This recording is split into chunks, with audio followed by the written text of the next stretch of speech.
आभार सर, क्योंकि हमारा विश्वविद्यालय उद्योगों के साथ मिलकर कुशल भारत कौशल भारत की संरचना पर काम कर रहा है, तो आज हमारे कुछ नए MOU साइन होने जा रहे हैं।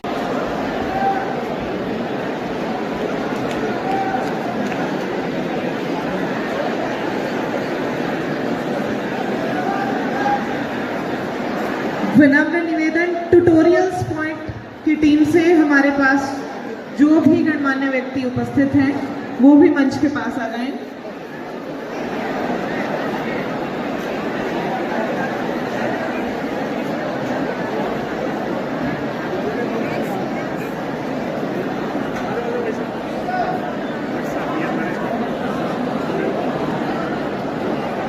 अगला विनम्र अनुरोध MOIQ लैब से मिस्टर अमित वर्मा जी अपनी टीम के साथ यहाँ मौजूद हैं।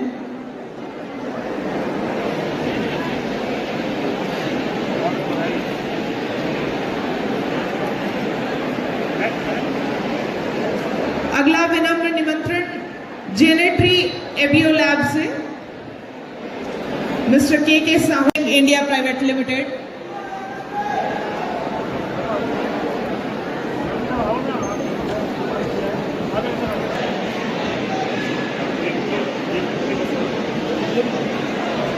वेटस्टोन नेटवर्किंग प्राइवेट लिमिटेड की और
सासू है घर के कोई कुछ कारी कर आरता सासू है।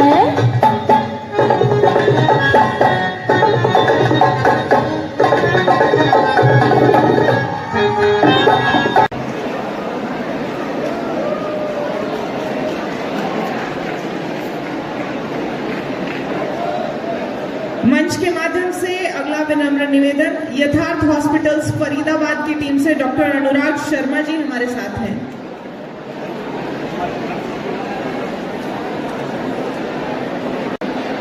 इनके बाद मैं मंच पर बुलाना चाहूंगी आज स्थापना दिवस पे एनुअल फंक्शन में हमारे बीच में उपस्थित थे, आज के प्रोग्राम की अध्यक्षता कर रहे विश्वकर्मा कौशल विश्वविद्यालय के वाइस चांसलर आदरणीय दिनेश कुमार जी, हमारे बीच में यहाँ उपस्थित आदरणीय doctor Raj Nehru ji, OSD2 CM, Gurugram विश्वविद्यालय के कुलगुरु प्रोफेसर संजय कौशिक जी,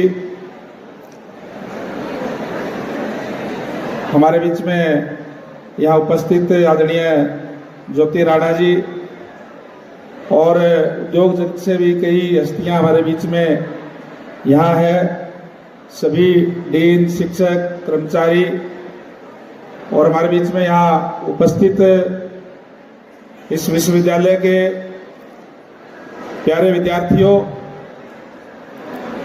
मैं आप सबको विश्वकर्मा कौशल विश्वविद्यालय के 7वें स्थापना दिवस की बहुत बहुत हार्दिक शुभकामनाएं देता हूं। आज श्री विश्वकर्मा कौशल विश्वविद्यालय के 7वें स्थापना दिवस पर आपके बीच उपस्थित होना मेरे लिए अत्यंत गौरव और हर्ष का विषय है। यह विश्वविद्यालय मात्र एक शैक्षणिक संस्थान नहीं, बल्कि आदरणीय प्रधानमंत्री श्री नरेंद्र मोदी जी द्वारा दिए गए कुशल भारत के महामंत्र का एक सशक्त साकार रूप है। इसी दूरदर्शी सोच से प्रेरित होकर के हरियाणा सरकार ने देश का पहला राजकीय कौशल विश्वविद्यालय पलवल के दुधौला गांव में स्थापित करने का ऐतिहासिक और महत्वाकांक्षी निर्णय लिया। आज यह विश्वविद्यालय न केवल हरियाणा बल्कि पूरे देश के लिए स्किल एजुकेशन का मॉडल बन गया है। देश के दूसरे राज्य भी हमारे इस मॉडल का अनुकरण कर रहे हैं। मुझे जानकर प्रसन्नता है कि देश के कई अन्य राज्य भी विश्वकर्मा कौशल विश्वविद्यालय के मॉडल को अपनाते हुए अपने अपने प्रदेशों में कौशल विश्वविद्यालय स्थापित करने की दिशा की ओर अग्रसर है। इस संस्थान की सफलता और विश्वसनीयता का सबसे बड़ा प्रमाण है। हरियाणा सरकार द्वारा इस परियोजना के लिए 1100 करोड़ से अधिक का प्रावधान किया गया है और इसका शिलान्यास स्वयं माननीय प्रधानमंत्री नरेंद्र मोदी जी द्वारा 19 नवंबर 2018 को किया गया था। इसी भरोसे और विश्वास का परिणाम है कि आज यहाँ 50 से अधिक कौशल आधारित उच्च गुणवत्ता वाले कार्यक्रम संचालित हो रहे हैं। भविष्य में कुलगुरु प्रोफेसर दिनेश कुमार जी और बहुत से स्किल आधारित प्रोग्राम शुरू करने वाले हैं। यह विश्वविद्यालय केवल डिग्री नहीं बल्कि रोजगार उन्मुख कौशल हाथों का हुनर और वास्तविक इंडस्ट्री एक्सपोजर प्रदान कर रहा है।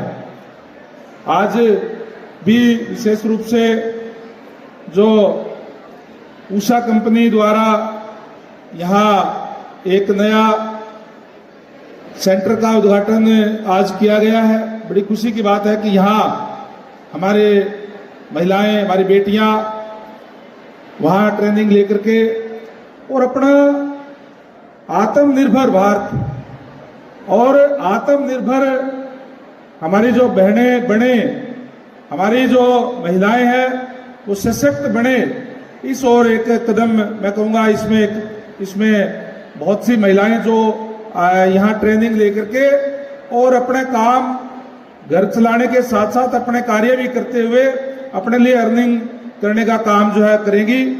और आज जिस तरीके से हमारे देश के यशस्वी प्रधानमंत्री जी ने भी ये नारा दिया है कि हमारा युवा जो है वो रोजगार देने वाला बने, रोजगार मांगने वाला नहीं बल्कि देने वाला बने। और निश्चित रूप से यहाँ से जो भी युवक युवतियां अपने ट्रेनिंग लेकर के यहाँ से जब बाहर निकलेगी तो निश्चित तौर पर वो रोजगार देने वाले होंगे, अपने अपने नए स्टार्टअप बनाने का काम करेंगे, नई इंडस्ट्री लगाने का काम करेंगे, अपना कार्य शुरू करने का काम करेंगे, जिससे और युवाओं को भी वो सर्विस देने का काम करेंगे। और इसीलिए हरियाणा सरकार की तरफ से प्रयास है कि शिक्षा और रोजगार के बीच में ज्यादा अंतर ना हो। जो शिक्षा लेकर के हमारा युवा निकले वो बाहर निकलते ही उसको रोजगार मिले, चाहे वो अपना रोजगार करे और चाहे कोई इंडस्ट्री के अंदर तुरंत उसको रोजगार मिले। मैं यहाँ जितने भी इंडस्ट्री से भी जितने लोग यहाँ आए हैं उद्यमी उनका भी धन्यवाद करूँगा। और जैसे हमारे वीसी साहब ने भी यहाँ बताने का काम किया कि यहाँ से जो बच्चे हमारे निकलते हैं उनको मैक्सिमम बच्चों को यहाँ से निकलते ही जो अलग अलग इंडस्ट्रीज के अंदर उनको नौकरियाँ मिलती है, चाहे होंडा है, चाहे सुजुकी है, चाहे और दूसरी जो बड़ी बड़ी कंपनियां यहाँ है वो यहाँ से उनको रोजगार देने का काम करते हैं। तो मैं आपके उज्जवल भविष्य की कामना करता हूँ और आपसे यही कहूँगा कि आज का समय जो स्टूडेंट्स टाइम का जो है ये सबसे अच्छा समय है आपका। और आप लोग यहाँ ट्रेनिंग करके जिस तरीके से जो नाम है विश्वकर्मा, भगवान विश्वकर्मा इस सृष्टि को बनाने वाले हैं, उनके द्वारा ही ये निर्मित की गई है। और आप जो यहाँ से स्किल्ड होकर के जाएंगे, यहाँ ट्रेनिंग लेकर के जाएंगे, मैं समझता हूँ कि एक नया भारत बनाने का काम करेंगे। और जो आदरणीय नरेंद्र मोदी जी का सपना है, हमारे देश के यशस्वी प्रधानमंत्री जी का, कि आत्मनिर्भर भारत बने। और जब 2047 आएगा तो उस समय ये भारत जो है वो विकसित राष्ट्र बने। और इस विकसित राष्ट्र में यहाँ हमारे विश्वकर्मा कौशल विश्वविद्यालय से निकलने वाले स्टूडेंट्स की अहम भूमिका हो, इस बात के लिए मैं आपको सब बहुत आपको शुभकामनाएं देता हूं, आपके उज्जवल भविष्य की कामना करता हूं। मैं वीसी साहब को और यहाँ के तमाम जो स्टाफ के सदस्य हैं उनको भी बहुत बहुत बधाई देना चाहूंगा कि आपके रात दिन जो लगन से आप मेहनत से नए नए प्रोग्राम लेकर के आ रहे हैं इन बच्चों के लिए। आज भी जो मैंने यहाँ आकर के देखा है निश्चित तौर से बहुत ही अच्छे प्रोग्राम है और बच्चों को आगे ले जाने वाले प्रोग्राम आप लेकर के आ रहे हैं, जो ऐसे ट्रेनिंग लेकर के और एक नया भारत बनाने में अपनी अहम भूमिका ये स्टूडेंट्स करने का काम करेंगे। आपने जो आज मुझे ये कहा है कि इसका हाईवे से कनेक्टिंग की जो आपने बात कही है, आपकी फाइल चली हुई है, मैं आपको ये आश्वस्त करता हूँ उस फाइल को जल्दी हम इम्प्लीमेंट करके और इसको कनेक्टिंग करने का काम हम जल्दी करेंगे। और मेट्रो भी अब पलवल तक आ रही है तो मेट्रो से भी यहाँ तक जब आ जाएगी तो कनेक्टिविटी बहुत ही अच्छी हो जाएगी। मैं आपको एश्योर करता हूँ कि हमें जो भी विश्वविद्यालय के लिए जो जरूरी चीजें होंगे हम उसका आवश्यक कदम उठाने का काम करेंगे, चाहे सीएम साहब से बात करके और चाहे और भी कोई आपकी डिमांड होगी तो उसको भी पूरा करवाने में हरियाणा सरकार हमेशा आपके साथ है। एक बार फिर से मैं यहाँ विशेष रूप से आदरणीय प्रोफेसर दिनेश कुमार जी का तहे दिल से आभार व्यक्त करता हूँ कि आपने यहाँ बुला करके इस शानदार प्रोग्राम में शामिल होने का मौका दिया और आज जो नया भारत बनाने का काम करेंगे उन सभी स्टूडेंट्स से भी मिलने का अवसर दिया। आप सबका बहुत बहुत धन्यवाद। जय हिंद, जय भारत।